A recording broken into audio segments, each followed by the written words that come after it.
Today we continue to listen Mettā Bhāvanā. Mettā is one of the Recording in four progress. subjects of meditation called Brahma Vihara, divine abidings. The practice of this meditation is explained in detail in Visuddhimagga.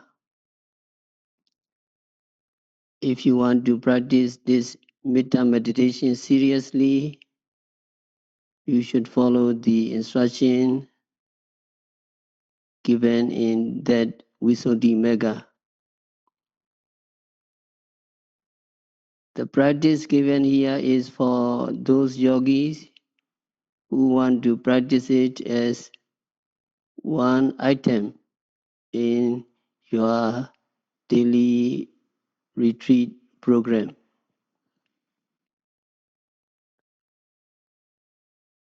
Loving kindness, or rather Mettā, is defined as that which is solvent, which adheres.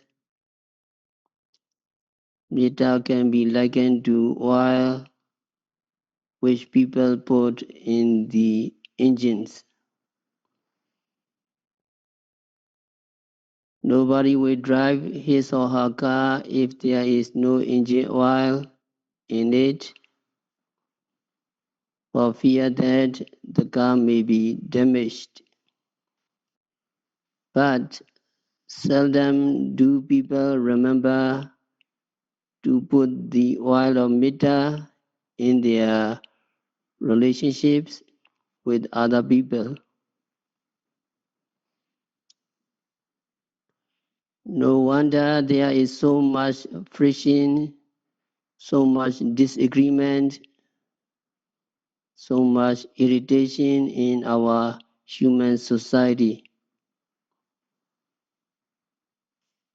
If people could put just a small amount of Mettā in their relationships, a lot of unnecessary anger, hatred, grudge, resentment, and other undesirable results could have been avoided.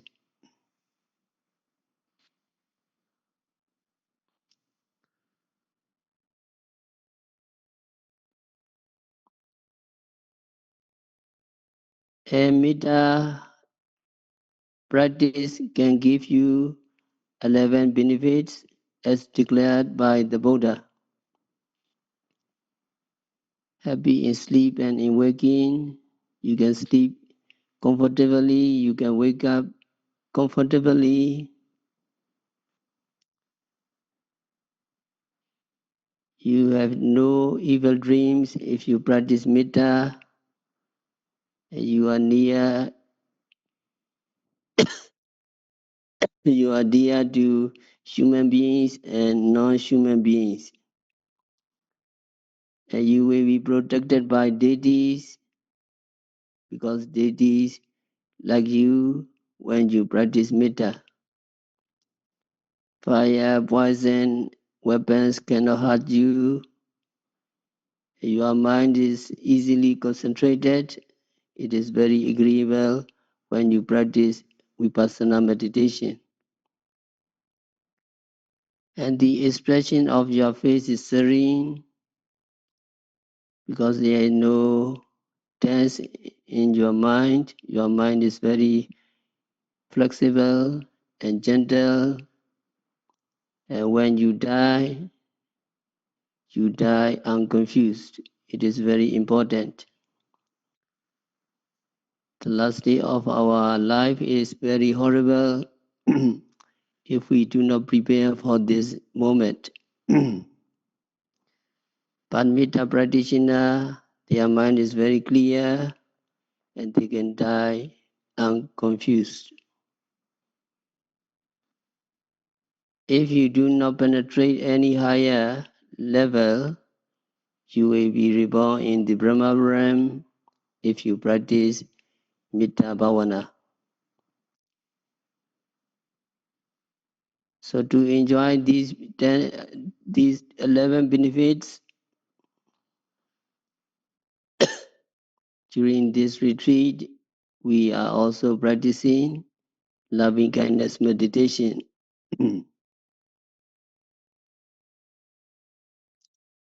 Loving kindness is a wholesome desire for the well-being of all beings. It is a desire which is not associated with lust, craving, or attachment, but a pure good intention for all beings to be healthy, happy, and peaceful.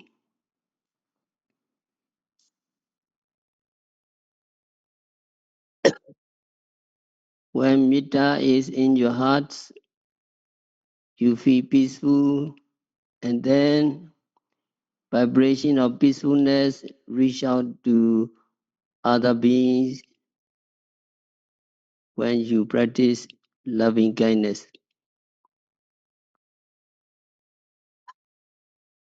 So if you send out your radiations of Mettā to all beings will be pervaded by your Mettā, and these thoughts will create a friendly and peaceful atmosphere among all beings so that harmony prevails in all our human relationship.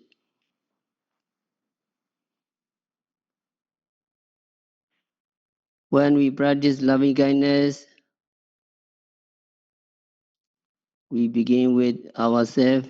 Awirahomi, Abhyabijahomi, Anikohomi, Sukhi Adana, Pariharami.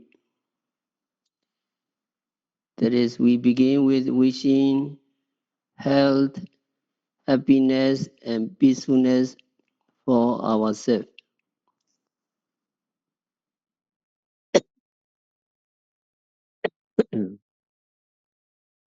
But it is not to be interpreted as selfishness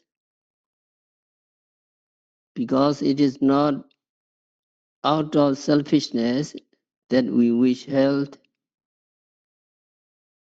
happiness, and peacefulness for ourselves, but to take ourselves as example so that we can send these radiations of Mettā to other beings as just as I want to be healthy, happy, and peaceful, so these people also want to be happy and peaceful. So may these people be well, happy, and peaceful. And also, if we are not happy, if we are not peaceful ourselves, we will not be able to radiate thoughts of happiness and peacefulness to other beings. So to be able to send these radiations of Mettā to other beings, first we generate our thoughts of loving kindness in our hearts before we send them out to other beings.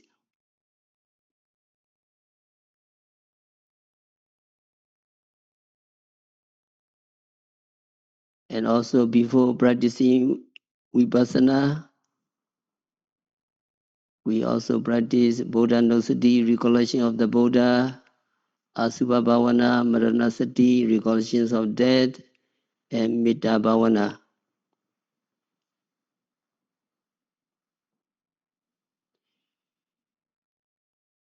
And to see the benefits of Mettā, we need to forgive each other. If we cannot forgive people, we cannot practice meditation. So before we practice meditation, we have to practice forgiveness. First, we ask forgiveness from others. Sometimes we did something wrong to someone and have a feeling of guilt. Then during our meditation, these feelings of guilt comes to us again and again. That's why our meditation. That is why we should ask forgiveness from others before we practice meditation.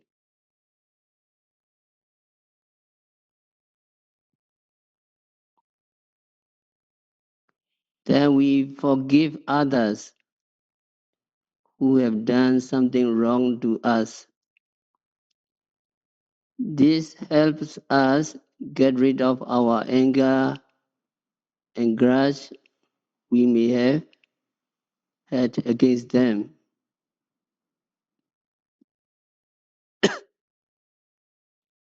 Otherwise, we cannot send loving kindness to them and cannot practice meditation. Since this feeling of anger will disturb our meditation.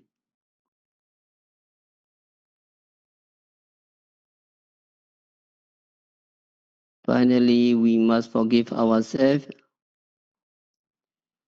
We may have done something wrong and regret about it. We must forgive ourselves before we practice. If not, we regret a lot. Sometimes it is more difficult to forgive ourselves than other people. If we cannot forgive ourselves, the same feeling of anger or hatred about ourselves will disturb our meditation.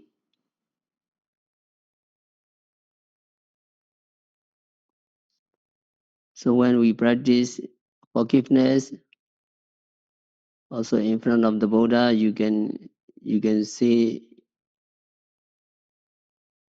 the program of forgiveness.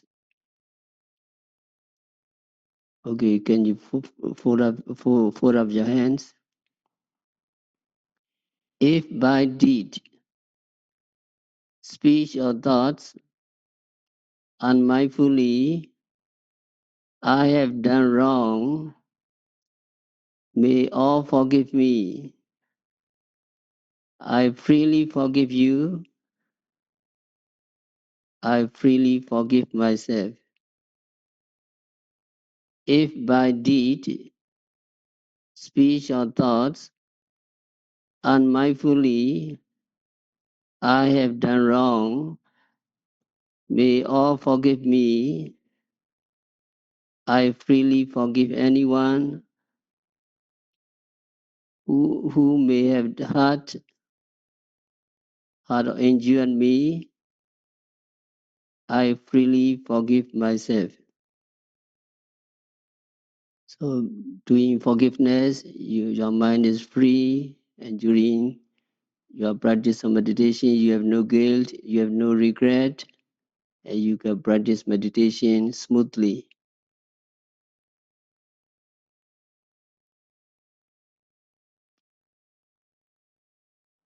Last few days we have listened 528 kinds of Mettā stated in Patisambhida Megapali.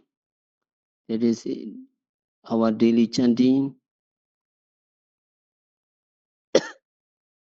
So that 528 kinds of Mettā method refers to the manner of developing Mettā by those who have achieved Mettā jhana. However, at the present time, it is usual to develop Mettā as a program for the yogis, evening duties. Sabbi Satta, Sabbi Bhāvanā, Sabbi Buddha, Sabbi Pukkala, Sabbi Atta Bhava Priya Bhāvanā. 5 phrases up to this show all sentient beings, that is, without distinction and limitation. May all creatures, may all those who breathe, may all living beings, may all individuals, and may all those persons who have khandhas. Each and every expression mentioned refers to all beings. They are the same. Then another 7, Sabba Etiya, all females. Sabbe Purisa, all males. Sabbe Eriya, all noble ones. Sabbe Nariya, all those ordinary worldlings. Sabbe Deva, all those devas or celestial beings. Sabbe Manusa, all those human beings. Sabbe Vinipadika, all those beings belonging to the four woeful states.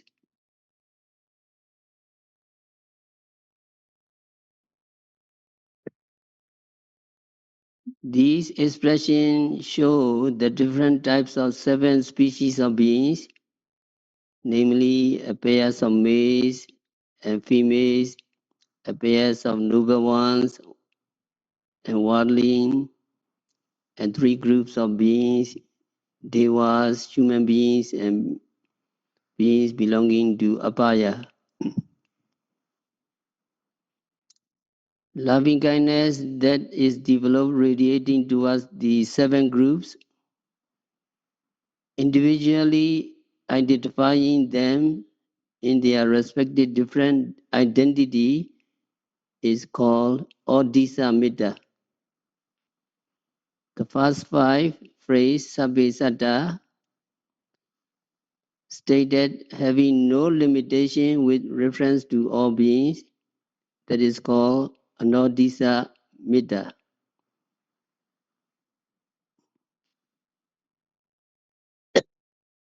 So when you develop Mettā, these 2 groups forming 12 aphorisms, 5 and 7, 7. So 12 aphorisms should be recited or radiated, combining with the 4 phrases Awira Hondu, Abhyabhija Hondu, Anika Hondu, Sukhi Adana, Pariharandu.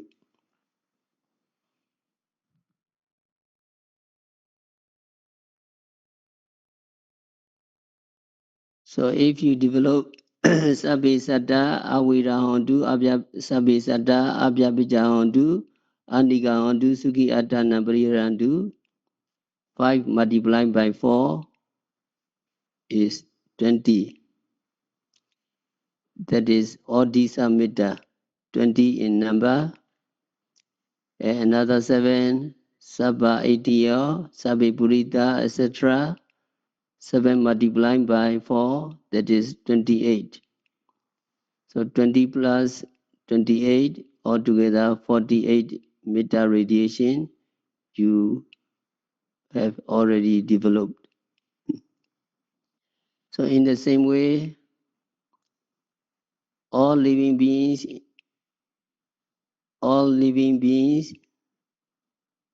living in the east, Puratimaya, desire, etc., 10 regions or 10 directions, 480, and 480 plus 48. 488 is added to 48 of Disa and Odisa, total figure of 528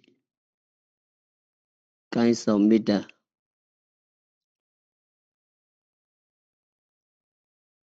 So yogi emphasize on the vipassana.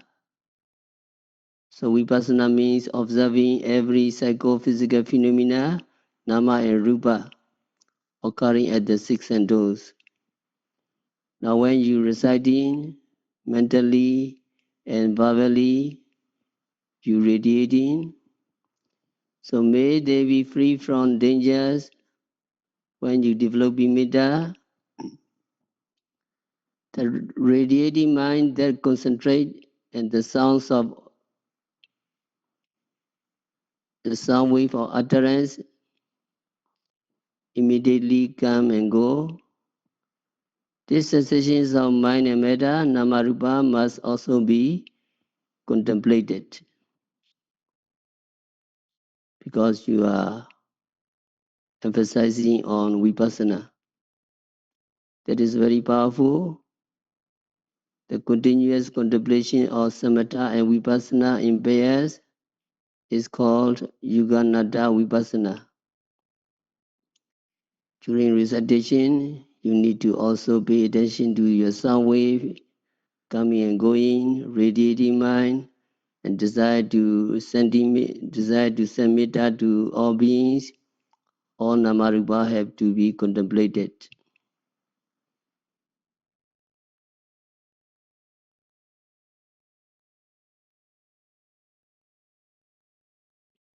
So 528 kinds of mettā.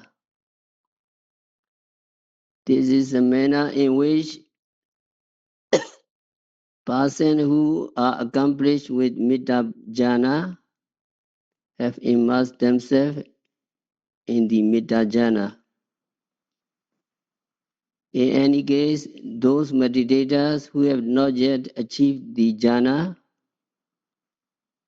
can also radiate mettā bhavana in the same manner. Those yogis who have special perfections or paramis may even attain mettā jhana while developing mettā in this way. So when you radiate mettā, you need to really attentive to develop.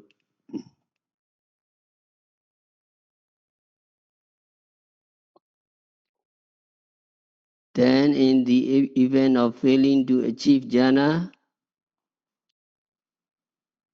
surely beneficial results will be obtained by mettā practitioner. And Buddha said, Bhikkhu, a monk is able to dwell upon the noble thoughts of loving kindness for the sake of other beings' happiness, even for a flick of a second.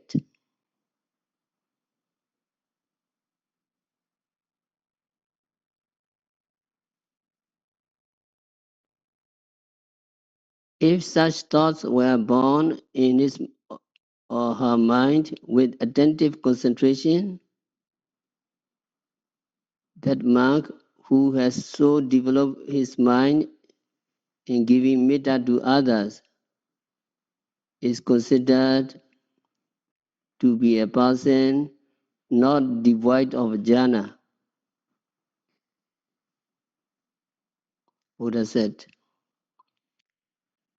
And also, he is like a person who strictly followed the instruction admonished by the Buddha. And also, he is considered as a person truly deserving of accepting without vanity offered by the donors. So how it could be said that those monks and nuns who have frequently practiced and developed the feeling of loving kindness would have been deprived of jhana? There is a preaching of the Buddha, and as such, there is no doubt that developing mettā is highly advantageous.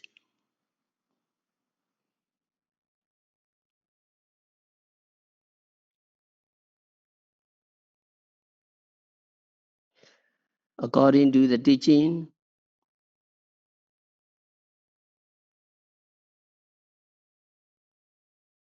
even if the feeling of Mettā is fostered for a brief duration of the split second, he who exercises this goodwill towards others may be said to a person who is not devoid of jhana concentration.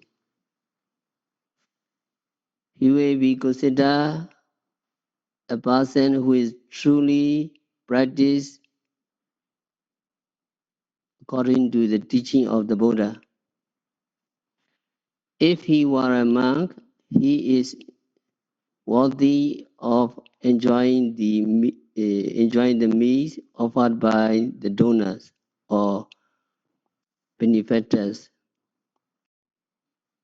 So he may be regarded as having the food offered by making the donor gain merits and benefits.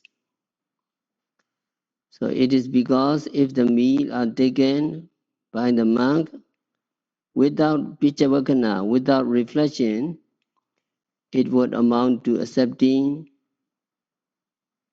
the meal on payments of loans. The reason is that if the monk not being accomplished with morality, eat the meals which should be taken by the monk, fully accomplished with all four moral precepts. It is similar to taking the meals on credit system,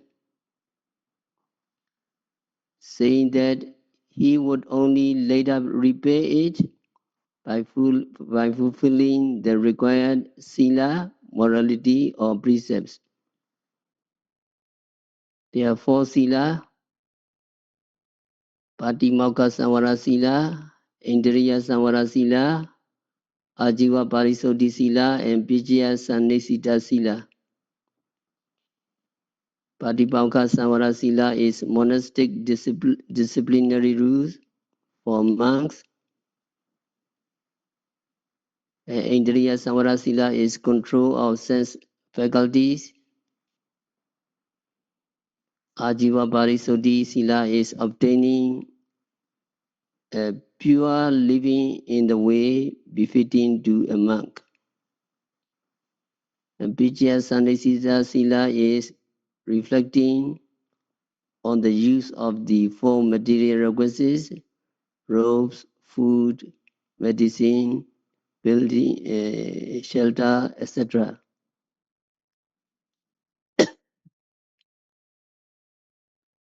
So also full benefits will only be derived by the donor if he offers anything in charity to a monk who is fully accomplished with four moral precepts, four moral sila.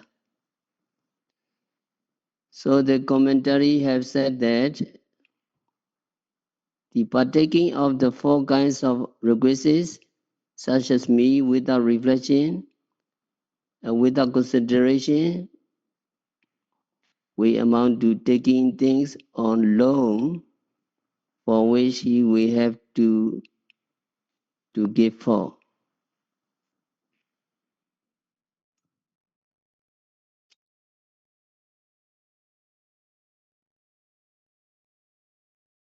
And the commentary say that a gift that is given or offering bestowed on the monk who practice Mettā even for a flick of a second have great reward.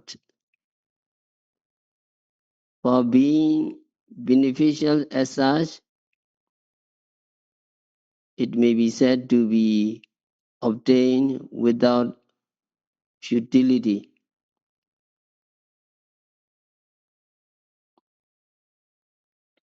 And the practice of mindfulness or Mettā can bring about much benefits, particularly in the interest of the donors. Such being the case, Venerable Subhuti Thera, he was an Arahant.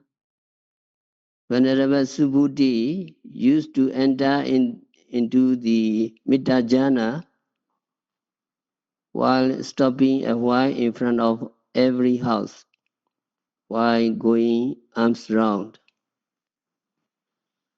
Only after arising from his Mettā jhana, Venerable Subhuti accepted the offering of food.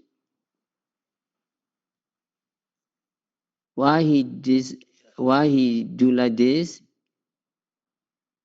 He do like this with a view to giving beneficial results on the male and female donors or benefactors.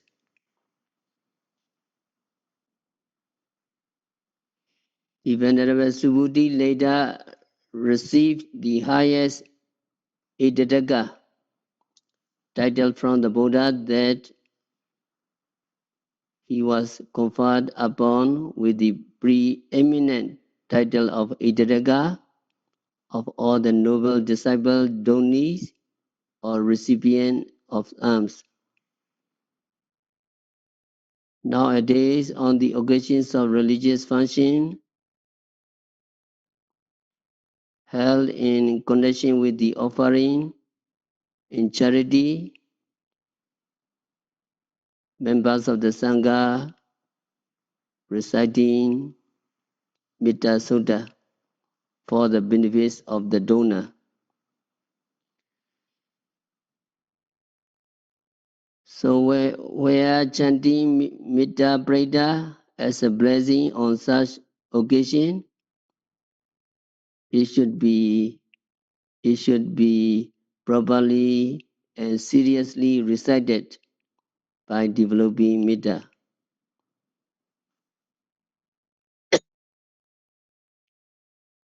And it is important to note that now yogis are listening to the Dharma and also listening to the Mettā Bhāvanā. Developing Mettā while listening to the Dharma is really advantageous. Mettā Bhāvanā needs to be developed when opportunity occurs at any place, wherever you may be. In the least, it should be developed immediately after practicing meditation the whole day. You practice Mettā Bhāvanā. If circumstances are favorable, Mettā jhana can be achieved even while Mettā is being developed through meditation. So it is similar to the case of Dhananjani, a Brahmin.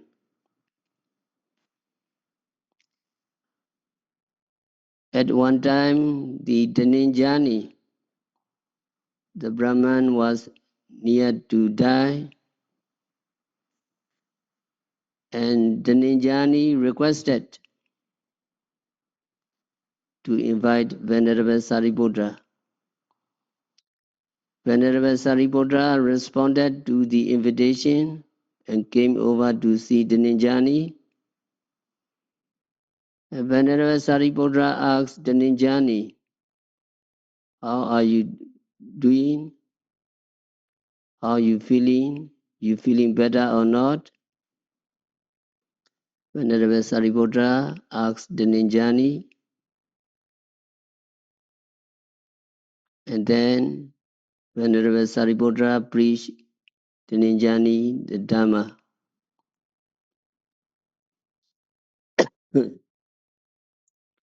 To a question that was first put as, which is better, hell and animal? Hell and animal, which is better? Of course, hell is horrible. Billions of years you need to suffer. So animal suffering is not too bad. Tanenjani answer, animal is better than hell, etc.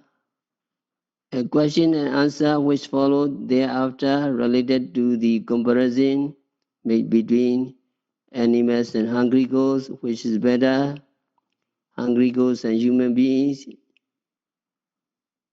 which is better, human beings and Chatumarajika, Deva, Chatumarajika are four great kings. Four great kings are the celestial kings of the four realms, which is better, Chatumarajika and Tawadesa, which is better. Tawadesa is a place where Buddha went and preached Abhidhamma to celestial beings. Tawadesa and Yama, which is better. Yama means the great happiness, which is better. Yama and Tusita. Tusita is the Buddha mothers there. So these questions asked by Venerable Sariputta.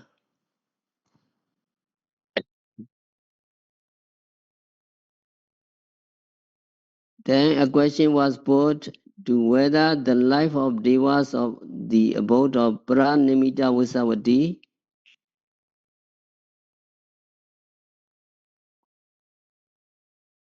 Visavati was better than Brahmaloka or not.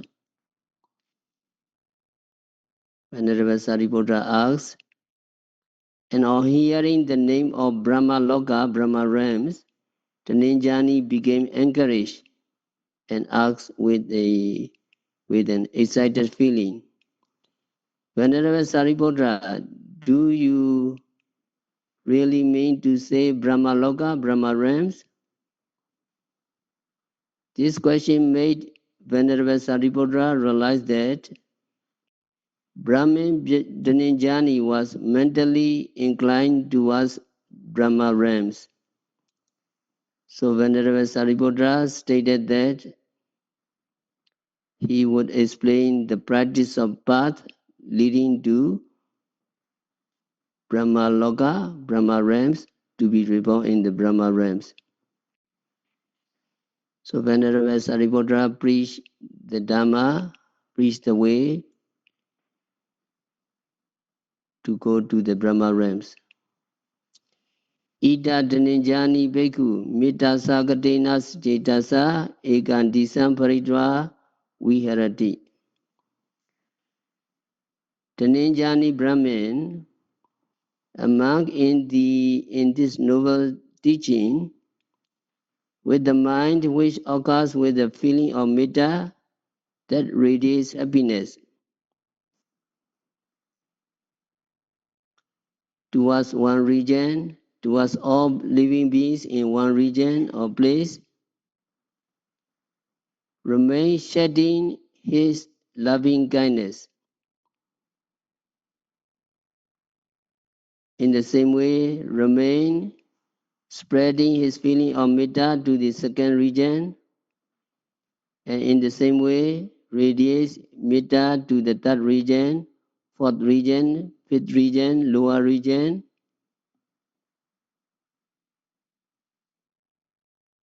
and all beings in the opposite direction of the corner of the four regions. That monks develop the mind wishing happiness to others. And he spread the mind covering all areas extensively with the lofty mind of Megadha Jana, which is unlimited, with the mind free from hatred, along with the mind free from unpleasantness, he radiates loving kindness. The Nijani Brahmin, the practice of radiating loving kindness is for the purpose of leading you to become a Brahman. Venerable Sariputta said to the Nijani Brahmin, it means that radiating the feeling of loving kindness to all beings in the 10 directions or 10 regions is the way or the path of practice to be reborn in the Brahma realms. The manner of radiating the light of compassion, karuna, rejoicing with others' happiness, mudita, illumination of the feelings of indifference, upeka, also preached in the same manner. After preaching the Dhamma, Venerable Sariputta returned to the monastery. Later, Venerable Sariputta respectfully put up to the Buddha of the speech and preaching delivered by him to the Ninjani Brahmin. Then Buddha reprimanded Venerable Sariputta.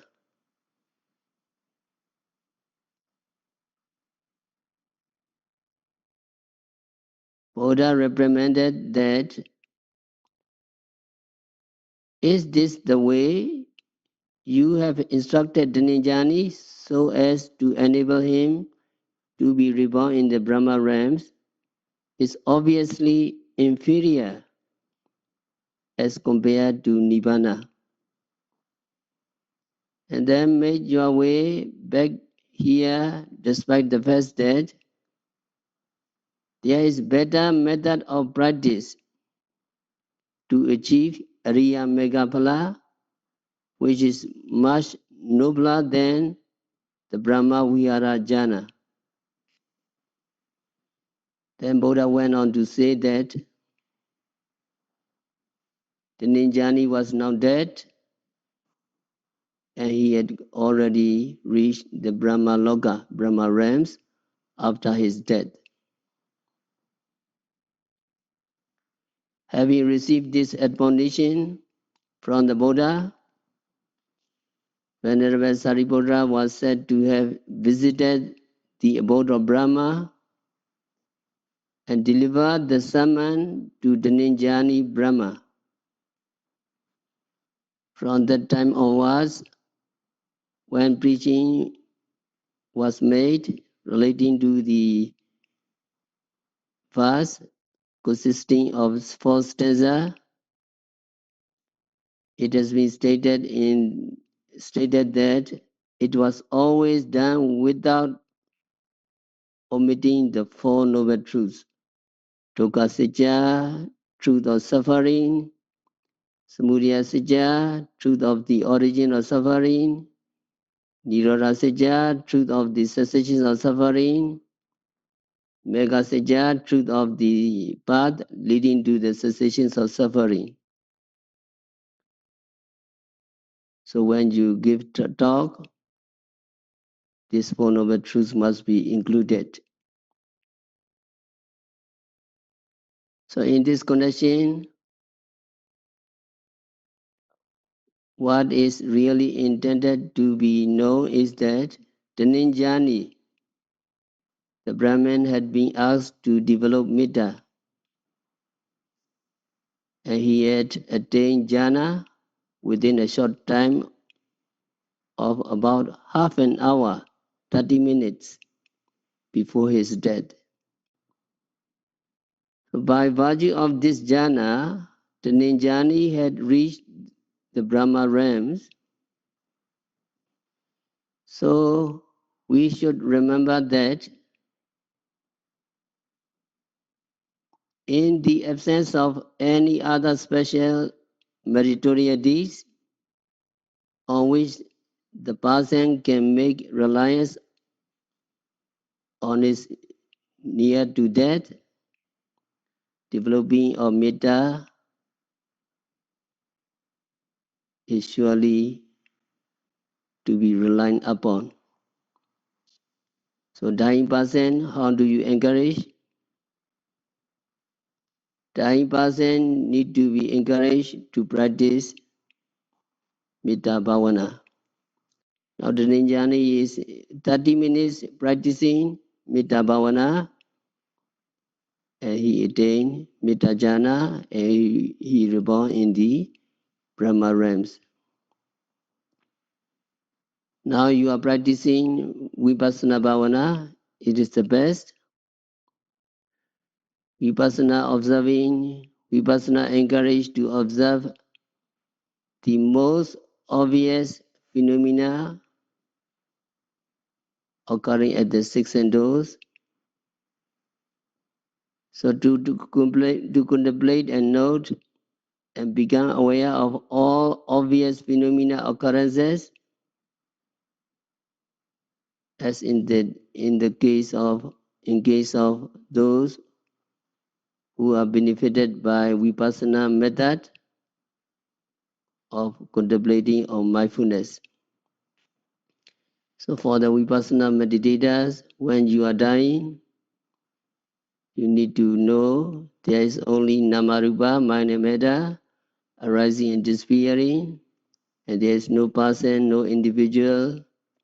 There is only Namarupa coming and going. And you need to observe the most obvious object. And if you see the nature of Namarupa and arising and disappearing, it is not mine, this is not me, this is not myself. It is the best. If not,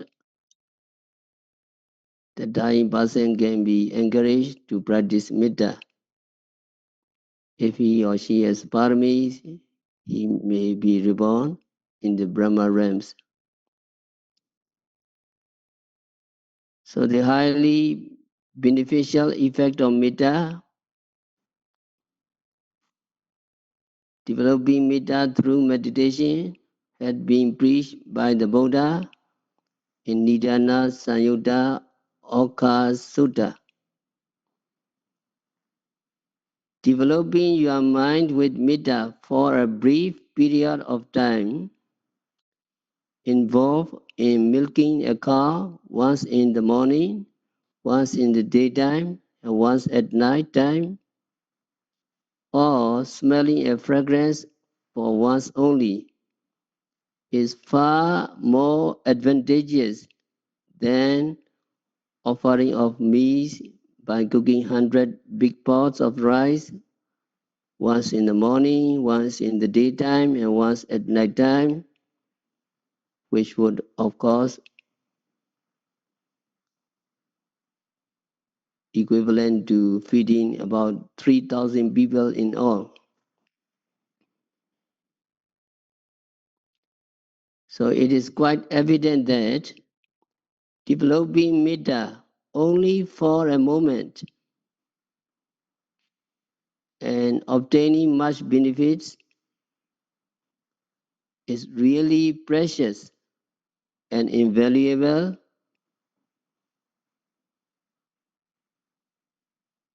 without spending expense, without involving time and labor.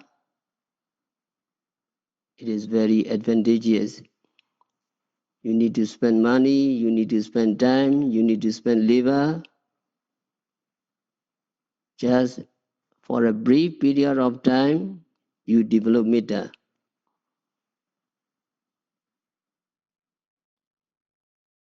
Involve making a call once in the morning, once in the daytime, and one at night time, or smelling a fragrance for once only is very advantageous than big offering to many people.